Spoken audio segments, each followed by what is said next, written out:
Hello guys, tokugamuchirai kune chimwe chirongwa chezim Facebook secrets and confessions apo patino share ma secrets nema confessions atino receive ku Facebook kwedu, atino receive ku WhatsApp kwedu.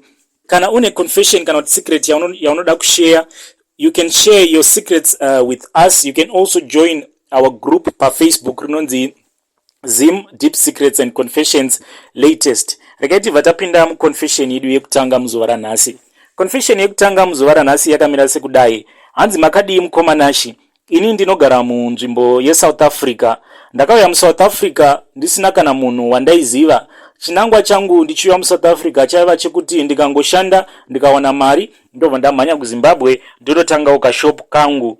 Ndakasvika muSouth Africa ndisina kana munhu wandaiziva. Nzvimbo yandakasvikira yaiva nzvimbo yePretoria.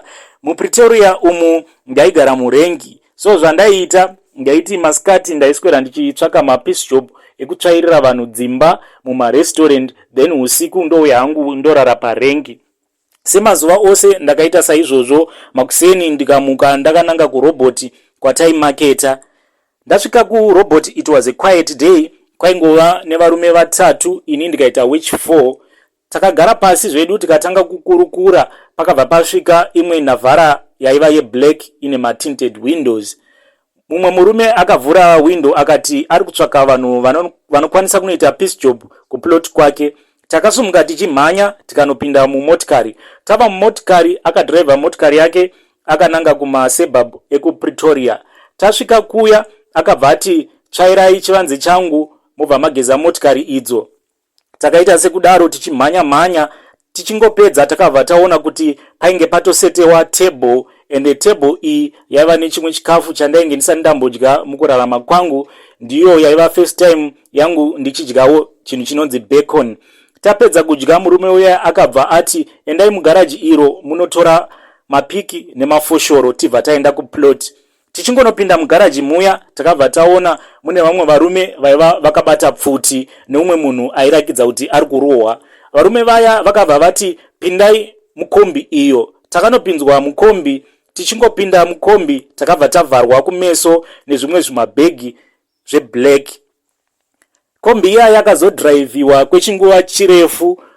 Kombi iya payakanomira kunze kwainge kwatovira. Ndakatarira ndikaona kuti taiva tiri muzisango. Varume vaya vakabva vatinongedzera pane imwe nzvimbo zvikanzi cherai apa. Takatanga kuchera, tikachera, takanongedzerwa pfuti. Level ravaida regomba kuti rive deep enough rakwana, vakabva vati budai. Tabuda vakabva vatora munhu uya ainge achirohwa mugaraji. Takaona kuti munhu uyu ainge atofa and airakidza kuti ane chivanga chekuti ainge apfurwa nepfuti. Vakabva vakandira munhu uya mugomba. After that vakabva vati fushirai. Takafushira munhu uya, asi ini chakaitika patakatanga kufushira munhu uya ndakanotarira face yake ndikabva ndaona kuti munhu uyu paakanofa maziso ake ainge akavhurika, muromo wake wainge wakashama. Nanhasi uno face yemunhu uyu haidi kubuda mupfungwa dzangu. Takapedza kufushira, varume vaya vakaisa zvimabhegi zviya vakativhara kumeso vakabva vatikanda mukombi muya. Kombi iya yakadhiraivhiwa zvekare vakazonoti dropa paya pavainge vatitora ende kunze kwange kwatoyedza. Vakabva vaburitsa chimwe chienvelope chebrown vakatipa. Varume vaya vakabva vaenda, tikasara tichivhura envelope iya. Takagara pasi tikatanga kuverenga mari iya, tikaona kuti mari iyi yaiva 12,000. Takabva tashare mari iya, umwe neumwe akananga kwake. Ini ndakadzokera hangu kurengi kwangu ndikazonohodha zvima cool time zvandakatanga kutengesa hangu. Asi chazoita kuti ndinyore nyaya yangu, ndinokumbirawo kuziva kuvanhu veruzhinji kuti zvakaitika apa, ini ngozi iyi haizotitevereri here, nekuti munhu uyu paakapondwa takamuona, uyezve paakavigwa takamuona, asi kuti ndipazive ini handipazivi. Please post for me kana kune vanhu vanoziva kuti ini ndingabatsirikana sei, because face yemunhu uyu mupfungwa dzangu haibudi. Most of the nights ndinomuka ndichita kunge ndiri kuona face yake kuhope. Ndatenda. Regai tiende pa confession inotevera. Confession inotevera yakamira sekudai. Hanzi makadii mukomanashi, ini ndawirwa nedambudziko. Rimwe ramazuva ndakati ndichifamba ndikagamuchirawo zvimaflyer zvinopiwa vanhu kana uchifamba mutauni munyika yeSouth Africa. Zvimaflyer izvi vanhu veruzhinji vanozviziva, zvinenge zvakanyorwa kunzi penis enlargement kana kuti quick money small boys. Ndakagamuchira chiflyer chiya ndikaenda nacho kumba. Ndasvika kumba ndakagara pasi ndikatanga kuchiverenga. Ndakacalculate nhamo yangu ndikaona kuti I have nothing to lose. Ndakatanga kufunga nhau yedhudhula iri kuitika muSouth Africa. Ndikazviudza kuti izvezvi ndikabatwa nemapurisa ndikadhipotewa, handina kana chandinacho, handina kana kuvaka, vanhu vanosvika vakandiseka. So I decided kuti regai ndimbonozama. Ndakamukira makuseni ndikaenda paaddress yainge yakanyorwa, ndikasvika pashop yemaNigerian. Ndakapinda zvikanzi enda kuseri. Ndaenda kuseri ndakanodhumana nekamwe kadhara kaiva kadiki diki, vaya vatinoti madwafu kana kuti vana mandionerepi. Kadhara aka kaiva nendebvu hombe hombe, kakati huya kuno. Tikaenda mune kamwe karumu kaive kakazara zvuma. Kakabva kandipa chimwe chuma zvikanzi sungirira chuma ichi muchiuno chako. Are you prepared for this journey? Ini ndikati ehe. Kadhara aka kakanditi une mari? Ndikakaudza kuti mari yandinayo imari yekombi chete. Akabva anditi buritsa mari iyoyo kanda pasi apa. Ndakatora 20 rand ndikabva ndakanda mune kamwe kandiro. Kadhara kaya kakabva kandipa vhasi kakanditi unofanira kuita zvose zvandichakuudza. Vhasi iri raiva nekamwe karuva kainge kakaita green. Zvikanzi each and every night paunenge uchida mari usati warara tenga fresh milk obva wadiridza ruva iri. Ndakaita saizvozvo ndikamuudza kuti saka ndichaita sei nekuti mari yekudzokera kumba chaiko handina. Akati ruva iri ndiro richakuchengeta. Ndakafamba ndakananga kukombi. Ndichinopinda mukombi ndakashamisika, driver vachitotaura kuti kune munhu aita mistake akandipa mari yakawandisa. Vanhu vose vakaramba, munhu wese akangonongedzera kwandiri, munhu wese achingoti budi ndimi maburitsa 100 rand, change ndeyenyu. Ndakatoshamisika ndichipihwa change ye100 rand. Ndasvika kumba the same night ndakabva ndanotenga fresh milk, ultra milk fresh milk. Ndisati ndarara ndikabva ndadiridza ruva riya. In the morning ndakashamisika kuti paya paiva nemashizha paruva iri painge pabukira mari idzi aiva ma100 rands nema200. Ndakadzokera kumunigerian uya ndikamurondedzera zvainge zvaitika, zvikanzi zvinorakidza kuti everything is working just fine, ndinofanira kungoita sekudaro. Ndakaita nguva ndikatochinja nzvimbo yandaigara ndikatanga kugara kunzvimbo kwakanaka. After that ndakazongoshamisika one night ruva rakangomuka rakafa. Ndakamhanya ndikadzokera kumunigerian uya ndikamuudza kuti ruva ramuka rakafa. Akandiudza kuti ndinofanira kutenga huku yewhite isina kana chipomerwa. Ndobva ndavhiya huku iya, ndobva ndatora ropa rinenge richiri kudziya rinenge rabuda paropa, ndobva ndadiridza ruva iri. Akati zvinhu izvi ndinofanira kuzviita usiku chete. Ndakaita sekudaro.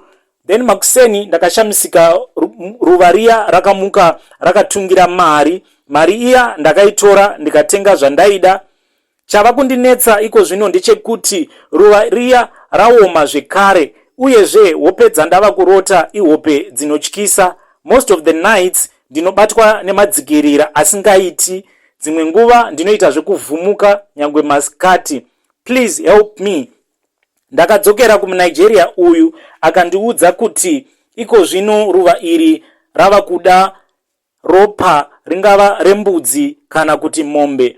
Now I am scared because in the start munigerian uyu akandiudza kuti ruva iri rinongoda fresh milk. Iko zvino kubva paropa rehuku kusvika kuropa rembudzi ndava kutya. Chandiri kutya ndechekuti zvinhu zvandakaita izvi handina kuparira dzinza here, uyezve handisi ndatoromba chikwambo here. Please help me. Handisi kana kurara. Kunyangwe ndikabatwa nehope sei handikwanisi kurara, ndinenge ndichingovhumuka. Please post for me as Heidi. I will follow in the comment section. Yo, regai tiende pa confession inotevera. Confession inotevera yakamira sekudai. Hanzi makadi mukoma nashi ini ndinogara munyika yeBotswana. Mudhara wandinoshandira ane purazi rake rine mombe dzakawandisa zvisingaiti, asi mudhara uyu anoita zvekuba mombe. Mabiro atinoita mombe, tinoba mombe sekudai. Tine imwe Land Cruiser yedu yatinayo, saka tinofamba mune mamwe mapurazi anoita zvekuchengeta mombe tichisurveya. Then kana tapedza kusurveya purazi ratinenge taona kuti ndo rinoita kuti tibe mombe, tinonokata waya tobva tanochera gomba. Kana tachera gomba, the night rate tichida kuuya kuzoba mombe, tinouya topinda nepaya patinenge takagura waya, topinda mupurazi iri, then truck rinorivhesa ropinda mugomba, zvokuti mavhiri ekumashure kwetruck anenge ari mugomba. Truck rakaita zvekudzikira. Tinobva tatinha mombe dziya tinodzitinha dzakananga kuya kunenge kwakapaka truck. So dzimwe mombe padzinenge dzichimhanya dzinonopinda mugomba iri. Kana dzapinda mugomba iri tobva tadzitinha dzopinda mutruck, totosimudzira traka redu todzokera kupurazi remudhara wandinoshandira. Mombe idzi dzinobva dzachinjwa matags zvese nemanhamba dzoendeswa kuauction. Basa randinoshanda ritori basa rinototi bhadharei, zvokuti kana ndichidzokera kuZimbabwe ndinotoita kunge munhu wepamusoro-soro, asi ibasa rine njodzi zvaro. Ndangoti ndibvisewo confession iri muhana mangu. Confession inotevera yakamira sekudai. Hanzi, hello mukoma nashi, ndashandisa ghost account. Ini nyaya yangu muchidimbu ndeyekuti all that glitters is not gold. I went to Dubai to work as a maid, but my boss vakazoti you'll be working in Saudi Arabia. Ndakanoshandira ikoko, but ndipo pandakaona kuti munhu mutema achisi chinhu pasi pezuva.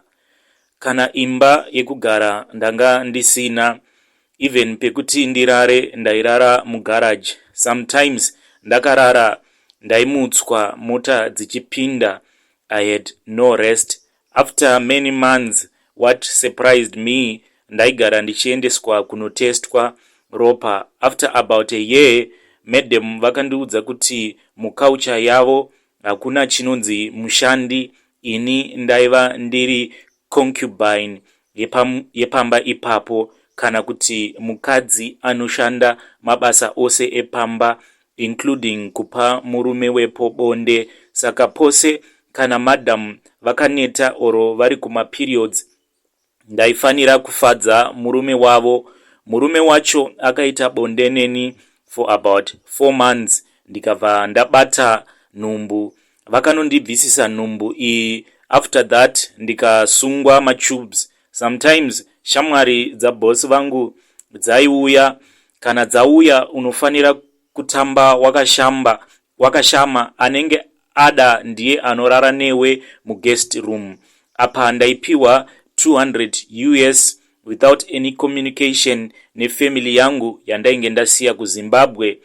Nguva yandinenge ndichitaura nevanhu kuZimbabwe, bosi vangu vanenge vakatokubatira foni, so hapana chawaikwanisa kutaura because vanenge vachikudza kuti nyora nechirungu. Pandaingowana freedom ndepa ndaibuda nevana ndichienda navo to the park. That's when I met a Nigerian girl aiva musame situation. Iye akazowana contact yevanhu vanosmugla vanhu vachienda navo kuEurope. Takatanga taendeswa nekuSyria, from there tikazoenda via Turkey. Ini ndakazogumira muMilan because I could not afford to go further. Basa rangu pari zvino rava rekushanda mumabrothels ndichitengesa muviri. Passport yangu ndakasiya because I ran away. Ndakambo approacha refugee office ye United Nations. They cancelled me kuti vakandiudza kuti once you approach ma authorities in Spain you'll be deported back to Zimbabwe. Saka I'm just trying to be strong. Ndiri kuzviudza kuti ndikangopedza kuvaka imba yangu yandiri kuvakisa kuZimbabwe ndobva ndazvibatisa hangu nemapurisa, and then I'll get myself deported back to Zimbabwe. please notify me when you have posted. Regai tipinde mu comment section tione kuti zvakamira sei. Hanzi na 4b ndarwadziwa ufunge hako, zvikanzi na Grace sorry hako idzidziso kune vanoda kuenda kunana Dubai, please zvibatise hako udzoke, life inokosha. Zvikanzi na Esther tinotenda kuti wakakwanisa kuuya uri mupenyu, Mwari ngaakudzwe. Zvikanzi na Alicia zvibatise, time ichiripo muchiri mupenyu. Pa comment ya Esther we ati tinotenda kuti wakakwanisa kuuya uri mupenyu, Mwari ngaakudzwe. No, the person ati she is still in Spain, I think. Ndiko kwaari kushanda ku brothel as a sex worker. The unfortunate part ndeyekuti ID aita zvekuto create a ghost account, so the time I tried to contact her my message acho haasi kuvhurwa. So andipa next comment inotevera yabva kuna Maikiki. Hanzi zvakaoma, sorry hako, Mwari rapaiwo nyika yeZimbabwe. Kusvika rini vanhu vachiitwa nhapwa kunyika dzevachena, tanyanyotadzei chaicho senyika. Zvikanzi neumwe, I hope and pray kuti hama dzako dzauri kutumira mari kuZimbabwe dziri kukuvakira imba yako zvechokwadi. Yeah, that one is a sad, zvekuti kana iye izvezvi kana ari kushanda as a sex worker ku Spain then achitumira mari kuZimbabwe, just imagine the pain yaunozofila wodzoka kuZimbabwe obva waona kuti no house was ever built, vanhu vaitoshandisa mari yako kutanga mabusiness avo. I really hope kuti hama dzake they are faithful enough kumuvakira imba iyoyo. Zvikanzi na Lorraine, shame, ramba uchinamata Mwari nekuti Mwari havakusii. Zvikanzi na Noreen, according to your situation kudipotewa kuri nani cause unouya uri mupenyu, nokuti kumberi kwauri kuenda uko rangove rima rega rega. Anyway, good luck. The majority yema comments vanhu varongoti please come back home, please come back home. Regaiti dzoke kune mamwe ma confession inotevera yakamira sekudai. Hanzi nai ma cousins, ndudzeiwo sei musikana wangu, ndoudzawo sei musikana wangu kuti audze amai vake kuti kana ndauya kuzomuona vasafamba vakashama. Nezuro ndakabva from Renshaws College kwandodzidza straight to her place, iye anga abuda and her mom vakatipinda. Ndakagara mu dining, vakati do you want juice or tea? Ndikati juice. Vakasumuka, apa vainge vakapfeka kamini kakakwinya kusvika ku waist, apa zvichionekwa kuti havana kana penti mukati. How do I tell my girlfriend or do I keep quiet? My girlfriend is 22, ini I am 23 years of age. Regai tipinde mu comment section. Handi zvikanzi na baba PM vakazvipama vakumbire. Zvikanzi na Teresa zvakaoma. Zvikanzi na Josie, iwe udzikame iwe, wakawana vakapfeka mini mumba mavo, wava kuda kuvaudzira zvekupfeka here? Dei vakauya kumba kwako taiti pane zvavanotsvaka, iwe waidei mumba mavo. Zvikanzi na Shela, hey pakaipa kuonera ambuya ma 1. Zvikanzi na Chipo, iwe siyana nemwana wacho zvese, kufamba kwenguva achazongotevedza unhu hwaamai vake. Zvikanzi na Trinity, udza musikana wako kuti mapfekero aamai vako avanoita ndakushanyira haasiriwo, anogona kutovaudza vakanzwisisa. Zvikanzi neumwe, this will be the last comment yatichaverenga. Zvikanzi na Beauty, you call first, kwete kungoenda kumba kwevanhu usina kuvaudza kuti uri kuuya. Iwe from school waifanira kutanga wananga kumba kwenyu, not kutanga wananga kumba kwegirlfriend ko homework wanga wapedza nguvai nhai hanzvadzi. Zvikanzi neumwe muri masasika mese naambuya vako. Mucomment section munogara mune violence. Regai titsvake imwe confession. Confession inotevera yakamira sekudai. Hanzi, hello mukomanashi, please hide ID ndaba account yemunhu. So my story goes like this. Ndakadanana nemumwe mukomana zita rake anonzi Simba. This guy tainzwanana zvese zvaiva bho, ende munhu aiva ane tumari twake, zvese zvandaida ndaiitirwa. So marumors akafamba ekuti ane mukadzi nemwana. Ndikamubvunza iye akaramba.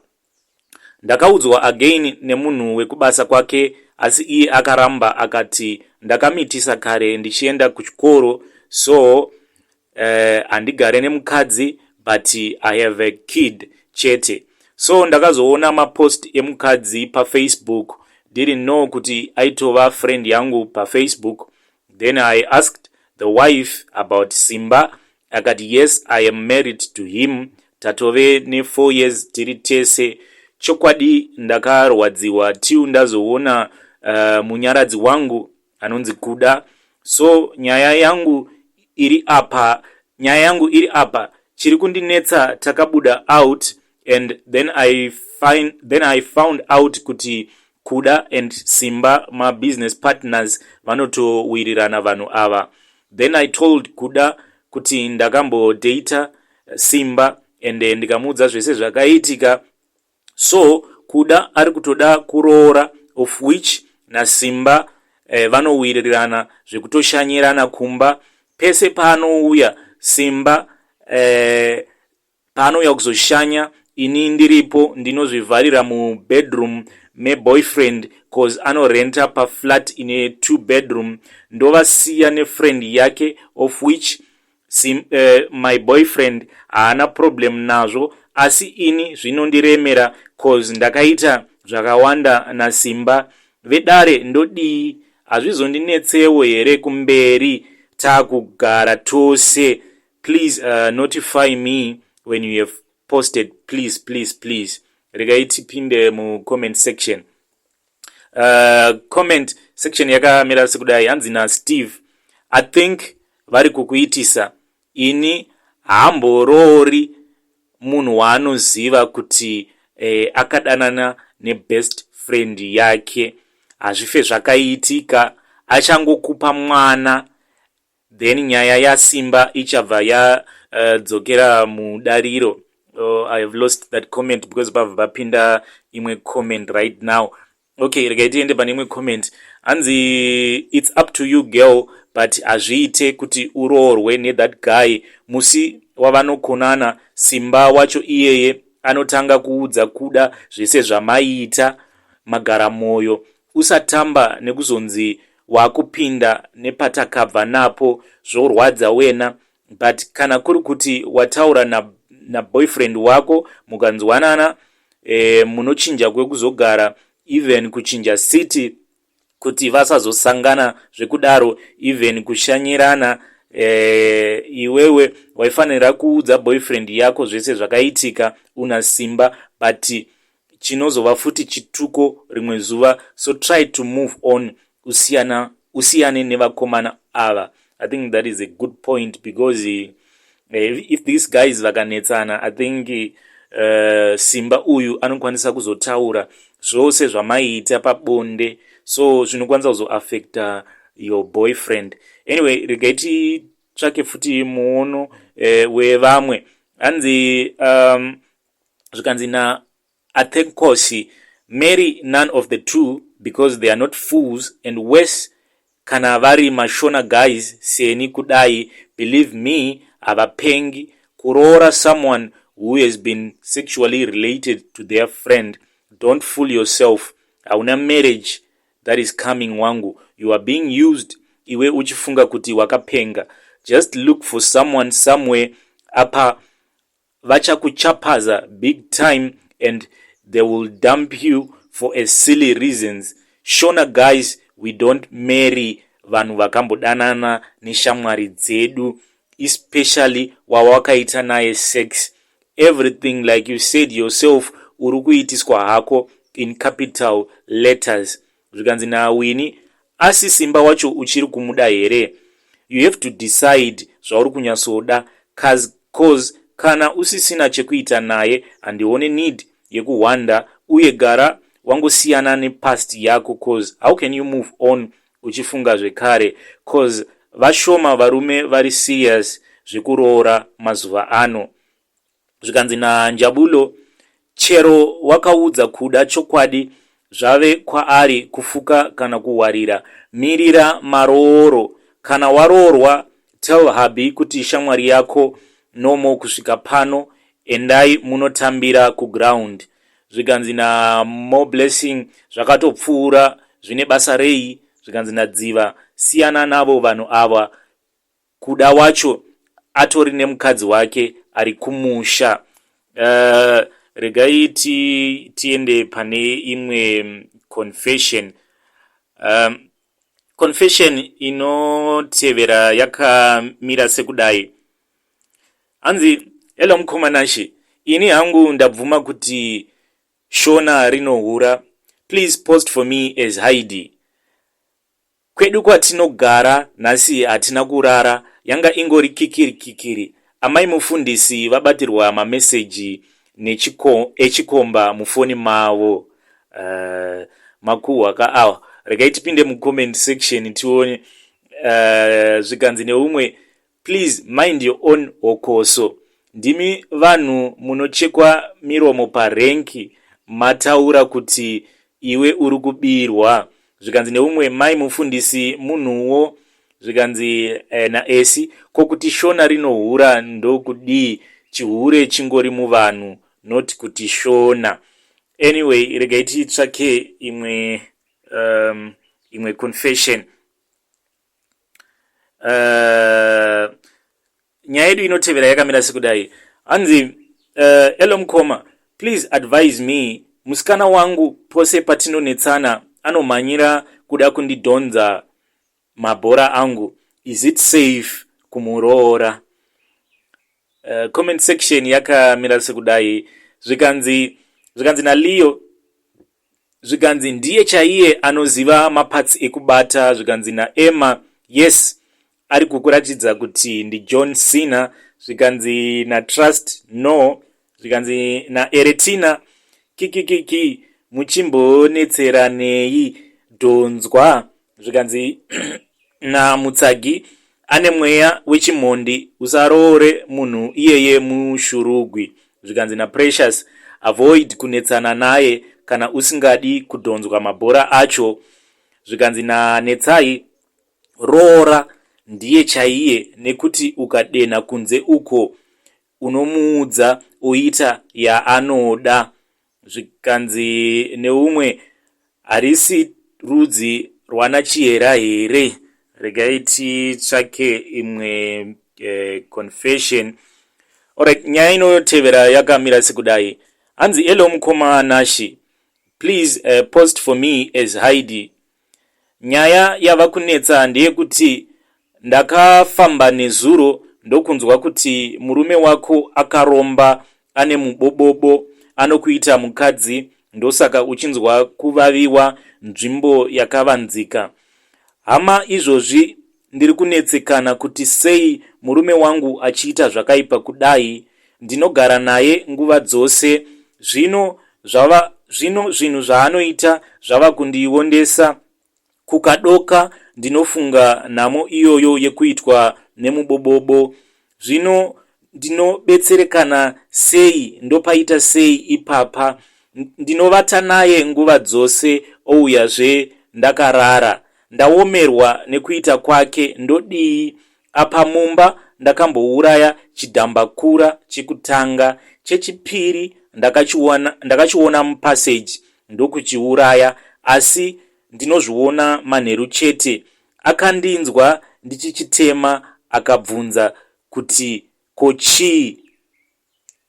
Zvikanzi ndichadzoka ndichipedzisa confession yangu. Regai tipinde mucomment section.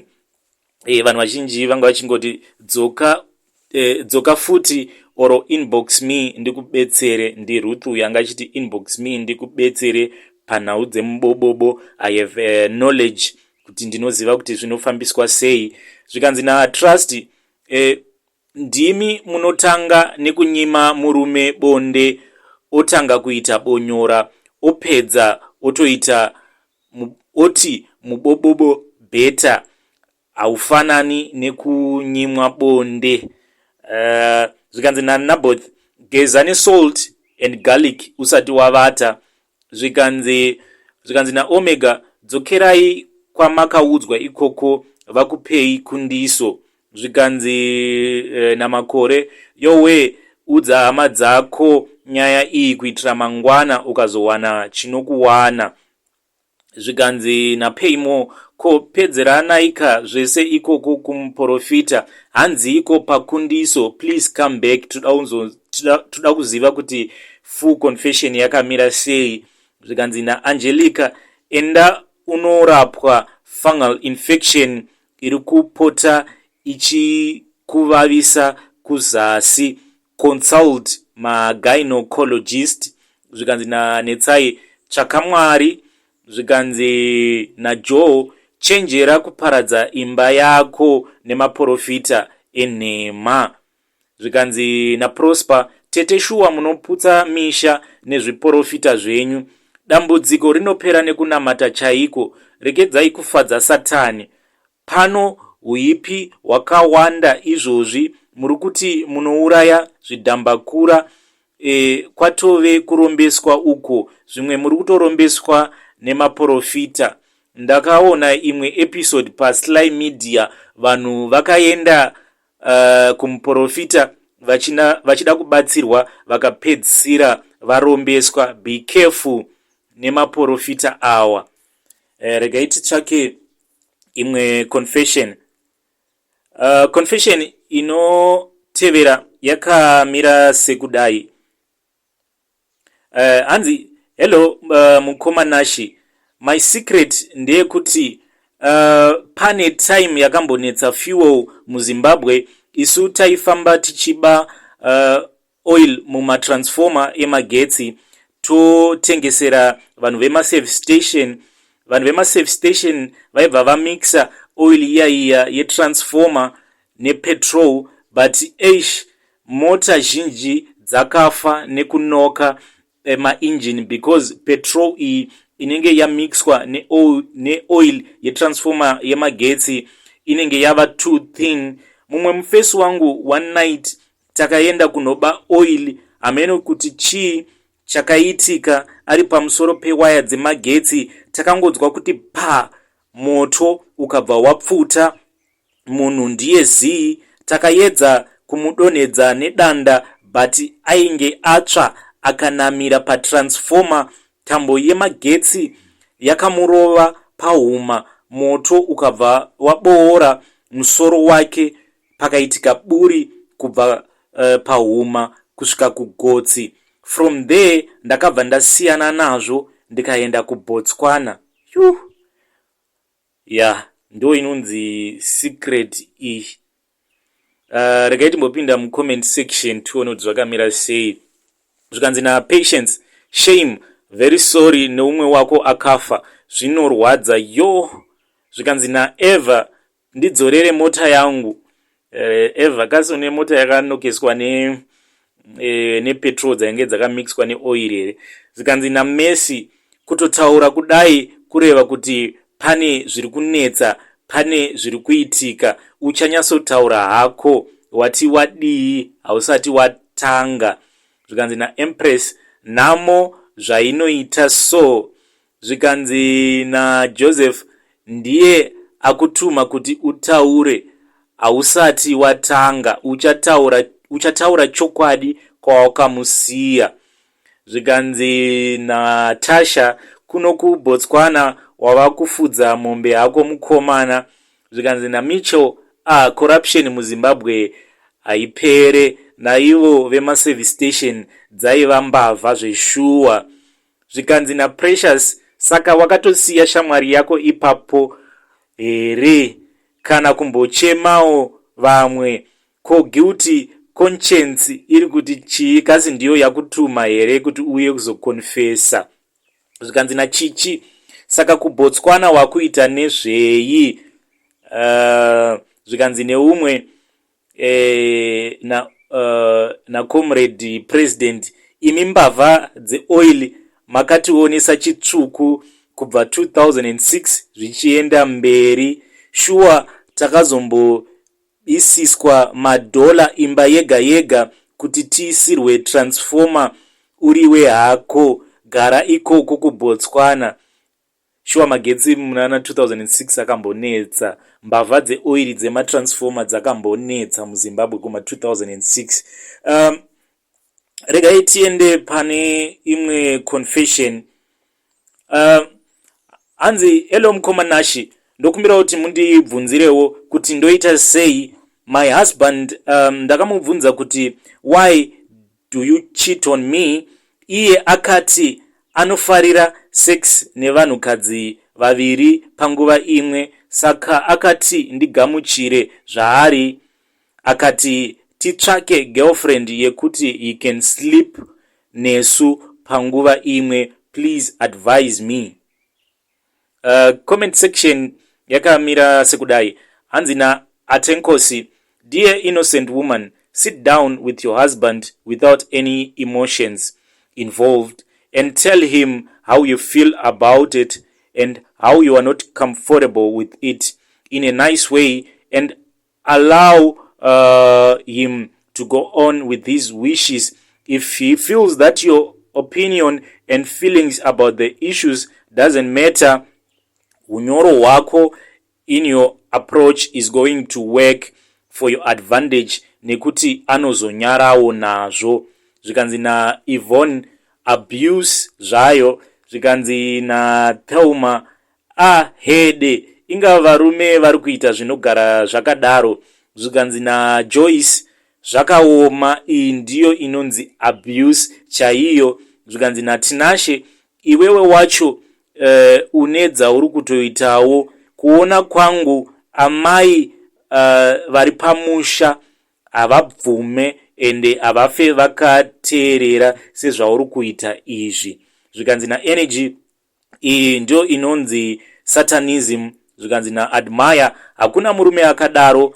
Kana aine rudo chairwo newe, he must avoid those girlfriends. He must respect you semukadzi wako. Ngatoita girlfriend secretly, kwete kutokubudira pachena. At the end chirwere, cause girlfriend iyoyo itone boyfriend yayowo imwewo. Zvikanzi neumwe, zvikanzi na Shela, kana ane zvinhu tu ndiye munhu anotenderwa kuita bonde nevanhukadzi vaviri at the same time. Anyway, alright, imwe comment hanzi na Tinashe, muri kuda kuacta porno here? Kana muchida kuacta porno, please tell us, we will support you. Regai titsvake imwe confession. Hanzi na Prince Maprinko, please, I need someone to date. Arimu Pretoria. Serious ladies, not fake ladies. Uyu ari kutotsvaga singling and mingling. Anyway, regai tipinde mu comment section. Hanzi na Koni, kuda zvinhu uchafiritiwa. Zvikanzi na Mutsaki, mbuya vangu vari ku zone 1. Ameno ku zone 1 ku Pretoria ikoko. Anyway, let me scroll down and try to look for another confession. Zvikanzi pa confession inotevera. Confession inotevera yakamira sekudai. Hanzi, hai mukomanashi, isu kumhuri kwedu vanhu vose vanofa, vanovigwa, vatoputika kudhara. Ndina vamwe tete vangu vakabva mukushaya kungobuda mumochwari makuseni, vakatomuka vava kubuda makonye. Takatanga tichinzwa kunhuhwa mumba, pakazonzi tava kuenda kumakuva, ndipo pakaonekwa makonye akazara paiva nekofini ravo. Vakuru vakati honye dzacho hadzifaniri kutsvairwa oro kukorobha mvura yainge yakasina pafloor, zvakangosiyiwa zvakadaro until honye dzapararira. Regai tipinde mucomment section. Comment section yakamira sekudai.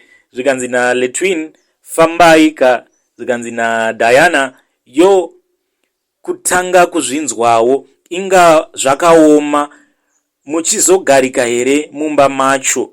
Zvikanzi naLillian zvinowanzoitwa nevanhu vane chivanhu, asi vamwe vanodzinyora dzoinda nemuri vanodzitora vodzikanda mukofini dzoenda nemuridzi wadzo kutoridza mhururu, masawira anenge achitoridza mhururu.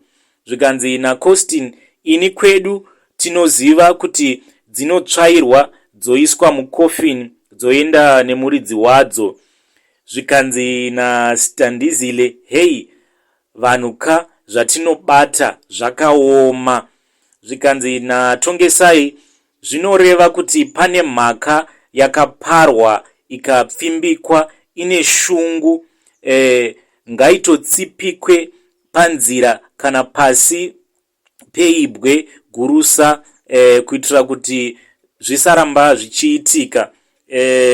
Zvikanzi neumwe izvi zvinotyisa, izvi ndiko kekutotanga kuzvinzwa. Regai tiende pacomment inotevera. Comment inotevera yapinda 2 hours ago. Zvikanzi mamuka sei mukomanashi, ini ndarara ndichivhumuka nesecret iya yamakaposta nezuro yekuti kumba kwedu wose afa anobuda honye. Ndazotorova bonyora kuti hope dzibate. Yowe, regai tipinde mucomment section. Anzi naTongesai wanga uchidawo bonyora iwe, hazvimise dambudziko zvoita kuti unakirwe pachezvako. Uri kushandiswa nemweya yetsvina inoburitsa honye vamwe vako vanenge vafa. Une mukadzi wemweya anokubonyoresa, batsirika. Zvikanzi naTsinyeko mune drama kuseni so. Zvikanzi naMaikiki yowe pray let there be light upon you. Regai titsvake imwe confession.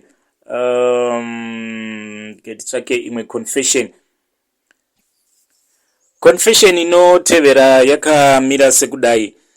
Hanzi makadi admin chitupa nelocation vigai. Ini ndine makore 41 ekuberekwa. Ini zvandiri nhasi uno zvakatanga pataifudza mombe tiri vana vadiki. Mukutamba taitamba game yekutemana nematombo. Saka rimwe zuva ndakatemwa nedombo panhengo yangu ikatodzokera mukati. Semwana ndakatya kunorohwa kumba. Yakazobuda hayo, asi dambudziko ravapo nderekuti ini handitundi. Nguva iya yekuti ndinenge ndichiita bonde nemunhukadzi, chinoitika ndechekuti ndinotonzwa kuti ndiri kutunda, asi hapana kana chinobuda. Iyo nhengo yangu inobva yatorara, apa haina kana kukura, saizi yayo almost kunge chigunwe. Izvi zvanditadzisa kuroora, kana chinonzi mwana handina upenyu hwangu hwose. Kungoti kana chinongoitika ndechekuti kana ndanyanyisa kunzwa kuda mukadzi, ndinotsvaka hure ndotenga mapiritsi esex ndoexplaina dambudziko rangu. Vazhinji havarambi sezvo vachida mari, ndiyowo nyaya yangu. Mumwe mukadzi wandakambosangana naye ndakamuudza dambudziko rangu, akati no problem, akati vana vake vachava vana vangu, akati bonde achashingirira because varume vemazuva ano vanoda kuwana vava vashoma. But takangogara kwenguva pfupi akatanga kutopopota achituka zvandiri, so ndakanzwisisa kuti zvandiri hazvigamuchiriki. Ndangoti ndishare dambudziko rangu nevamwe out there maybe tinenge takangofanana. Just know that kuti hausiriwe wega munyika, ndiyowo nzira yaunenge wakatarirwa pasi pezuva. Regai tipinde mu comment section. Comment section yakamira sekudai. Hanzi na Pamela, uya kwandiri hako. Zvikanzi na Emmanuel, Men's Clinic, brother, matambudziko muvanhu hobo. Usaona rako ukafunga kuti igomo, kune vamwe vanhu vane makomo. Zvikanzi na Bridget, sorry dear, chimboenda kwa doc urondedzere nyaya yako, pamwe unowana help.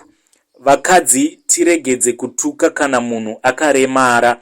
Zvikanzi na Ana, zvinorwadza. Zvikanzi na Tsitsi, sorry henyu mukoma, haisi problem kana kuti mhosva yenyu, dai mambozama kuchipatara pamwe munobatsirika mutsanangura zvakaitika. Zvikanzi na Lindiwe, enda unoona doctor vanokubatsira. Zvikanzi na Regi, tsinga dzakavhara pawakatemwa nedombo. Ndabva ndanzwa kutya kuti mwana wangu dai akasasangana ne same problem. Zvikanzi regai ndiende ku messenger kwangu because a lot of ladies have been coming. Alright, ku messenger kwangu pane this certain lady auya. Zvikanzi mukoma Nashi, please hi brother Nashi, ndokumbirawo nhamba dzababa vane 41 years vane problem yenhengo. I would like to try my luck if it is okay with him. Ini sisava ndavaudza kuti I have forwarded your message. Ndaforwarda message ya sisi ava.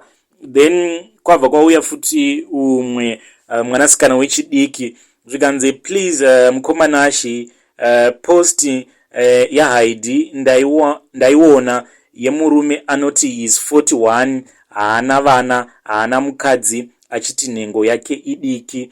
Ini hangu I am interested naye. I am 23 years old. Mwana ndine 1 nenhumbu and I'm also HIV positive. If he is interested, zvakawanda tinozotaura ku inbox. So also a lot of ladies have been coming vachiti vari kuda kuva in contact with this man ari kuti ane 41 years, haana kumbobvira aita mwana, and ari kuti nhengo yake haatundi panguva dzesex. But I really hope kuti any of the ladies achazotaurirana nemurume uyu, please don't take advantage of him. Handi manzwa achitaura kuti akatombogara nemukadzi ende mukadzi iyeye aitovawo nevana vake, but mukuzogara hanzi mukadzi uyu aimutuka achimuudza kuti uri chirema. So please make sure kuti ukawirirana nemurume uyu you are true pane zvaunenge wataura. Anyway, uyo musikana uyu ati ane 23 years old and she's HIV positive, ane mwana 1 and ane mimba.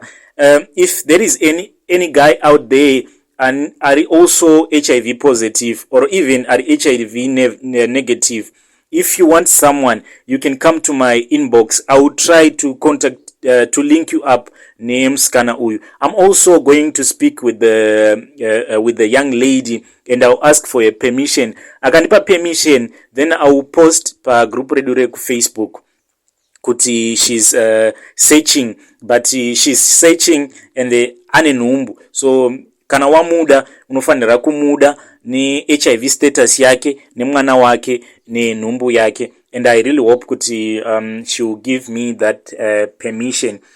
So regaitende pa confession inotevera. Confession yedu inotevera yakamira sekudai.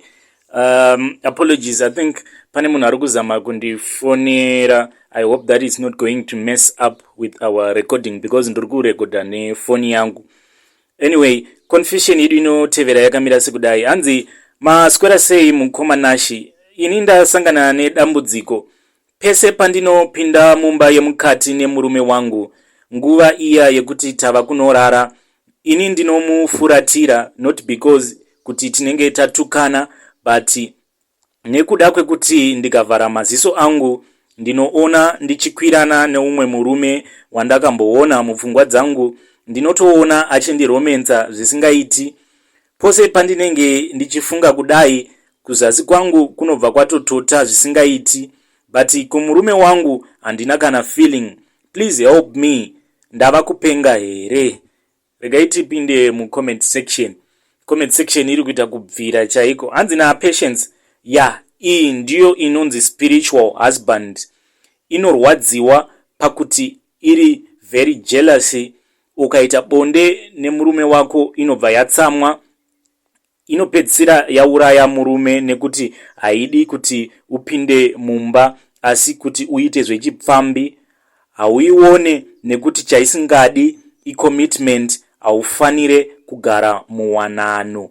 Zvikanzi natsitsi, wamakamboona kupi? Taurai chokwadi, mainini at times haisimbori spiritual husband. Mune munhu wamunoda oro wamakambodanana naye oro muri kutodanana henyu, so you have lost my feelings pamurume wenyu.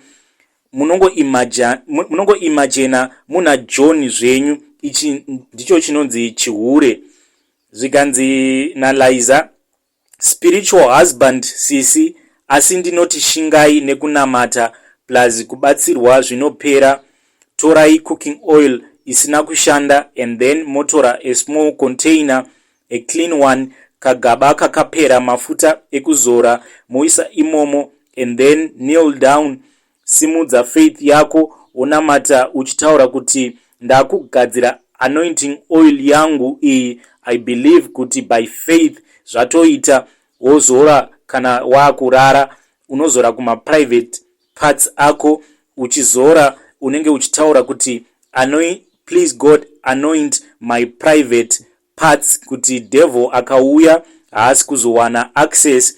I don't want to lie, my sister, zvinopera as long as une faith.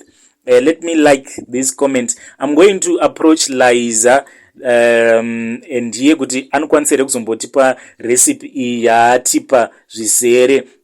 Kana kune vakadzi out there kana vanhurume vari kunetswa nema spiritual husband or spiritual wives, I hope kuti manzwa recipe iyo. I will inbox here and I'll ask her to give us the full recipe. Let's hope kuti zvinokwanisa kubatsira vamwe, because upenyu hwekurarama une spiritual husband kana spiritual wife hausi upenyu hwakanaka.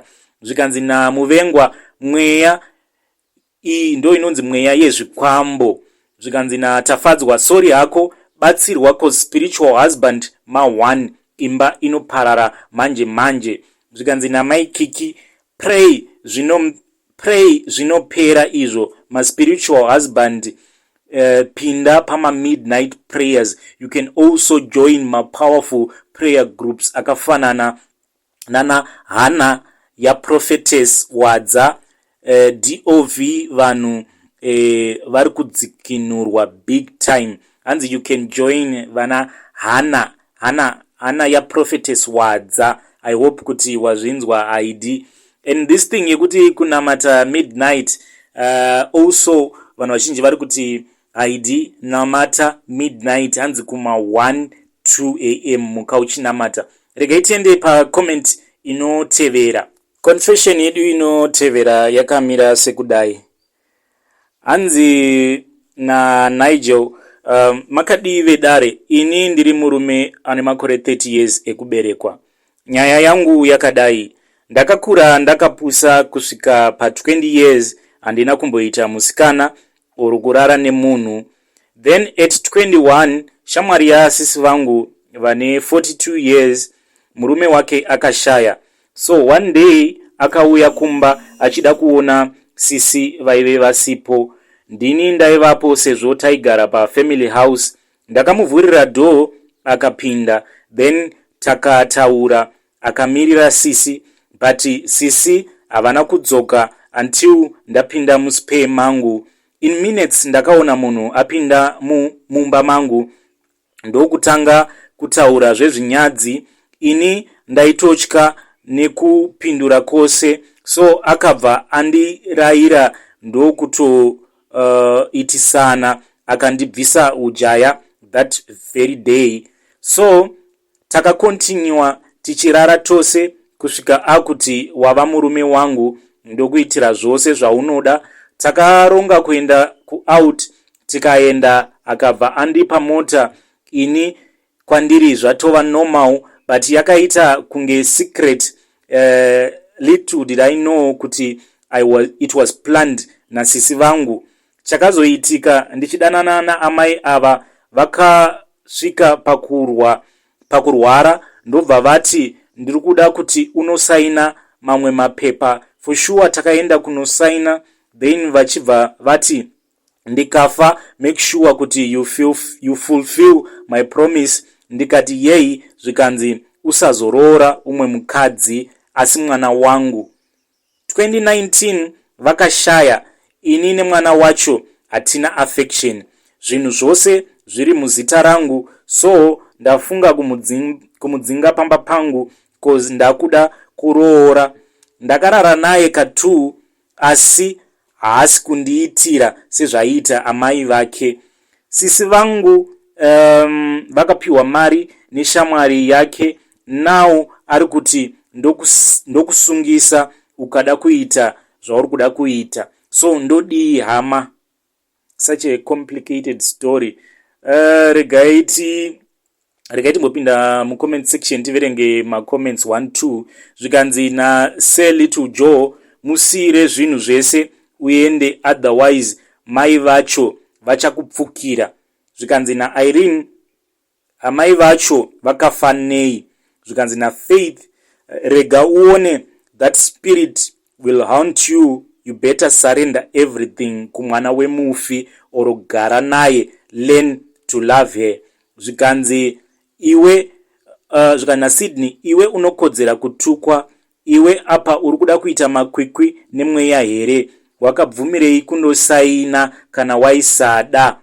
Zvikanzi na Benito, mai ava vakaisa zvinhu zvavo muzita rako nekuti vaida kuti uroore mwana wavo uzomuchengeta. Nhasi wava kuona kuti wava nepfuma, wakuda kudhampa mwana wavo hokoyo nechipoko.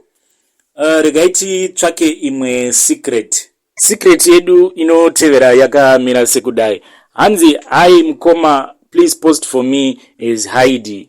Ini ndinogara muSouth Africa ndichita zvekushanda, asi hama dzangu kuZimbabwe ndinodzinyepera kuti ndinoshanda stay in semusikana webasa. Asi basa randinoita muSouth Africa ndinoita basa rekutengesa muviri.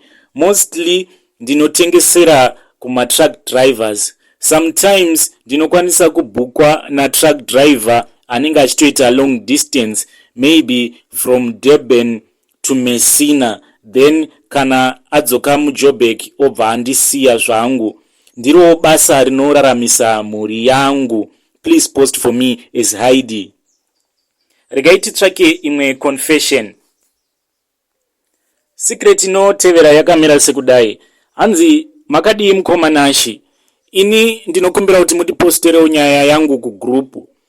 Svondo rapera ndakasangana neumwe musikana wandanga ndava netime ndichidanana naye. So musikana uyu akazouya kusleep over. So auya kusleep over, musikana uyu aisada kuti tiite bonde takabatidza light. Aingoti dzima light riri kunditocha. So ndakazomanikidza kuti ndibatidze light.